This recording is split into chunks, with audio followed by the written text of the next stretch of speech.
حي على الفلاح.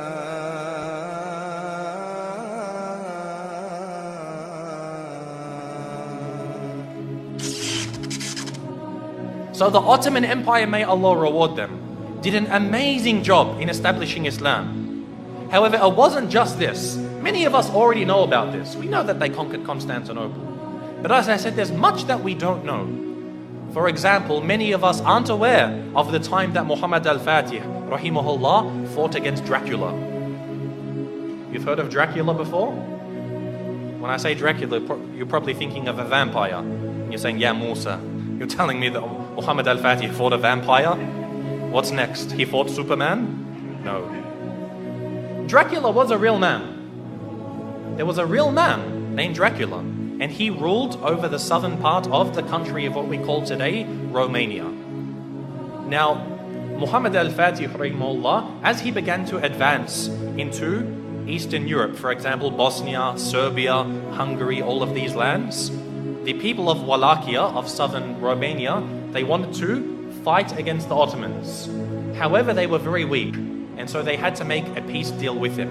So as part of this peace deal, Muhammad al-Fatih, rahimahullah, he said to the ruler, he said, you have to send me 2 of your sons, and we will send them to Istanbul to be educated. So he sent his 2 sons. One was named Vlad, and one was named Radu. Now Vlad is the one who we know as Dracula, because the word Dracula, it means son of Dracul, which was the name of his father. Dracul, it means shaitan, it means a devil. So he's the son of shaitan, and this is actually quite relevant. It's rather fitting when you hear about this man. What happened was, they went to Constantinople, they studied about Islam, and his brother actually became Muslim. So the brother of Dracula, Radu, became a Muslim. He memorized the Quran, he studied so much, and even Dracula studied the Quran even though he wasn't a Muslim. He spoke Arabic, he spoke Persian, he spoke Turkish, and of course Romanian and other languages.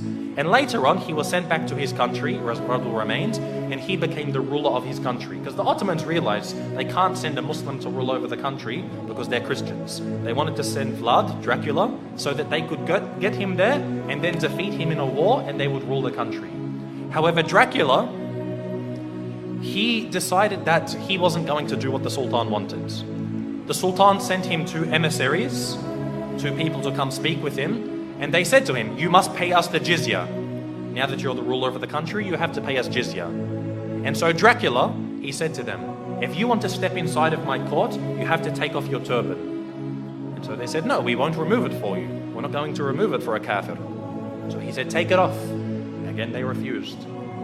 So he told someone to come with some very big nails and hammers, and he said, if they refuse to remove it for me, then they will never remove it again. And he commanded that their turbans be nailed into their heads. And of course, this in effect killed them. So this was an act of war. Dracula had decided that he wanted to go to war with the Islamic State. And so Muhammad al-Fatih, rahimahullah, he sent a massive army to go fight against them. But Dracula, because of his tactics and the fact that he knew the Ottomans very well, he was able to defeat them on some occasions. Now what he did is what really makes him stand out as being an absolute devil. Dracula, what he did is when they would kill a person, or sometimes they wouldn't even kill him, they would capture them, he did something which is called impaling. Now if you haven't heard of impaling, it's a pretty gruesome thing to start to describe. What they would do is they would get a very, very big stick. They'd make it sharp at one end, they would insert it through your backsides, pass it through your body until it comes out of your mouth. They would impale them, they would pass this through their body. A lot of the time they would be alive as well. And this is how they would kill them. And then they would put this in the ground, then impale the next person, put him next to him. And the Ottoman army, when they went to go check on their troops, they found that on one of the very long roads leading to the capital of this area, they found 20,000 Muslims impaled along the sides of this road. Imagine this. And we suffer today. No doubt we suffer as Muslims today. But things like this, you can't really compare. 20,000 of them impaled. You can imagine how Muhammad al-Fatih, rahimahullah, he feels. To see even one Muslim killed is too much. But to mutilate their bodies after this, This was something which was, beyond what was acceptable. And so he decided to send Radu, who was the brother of Dracula. He sent him to go fight against his own brother.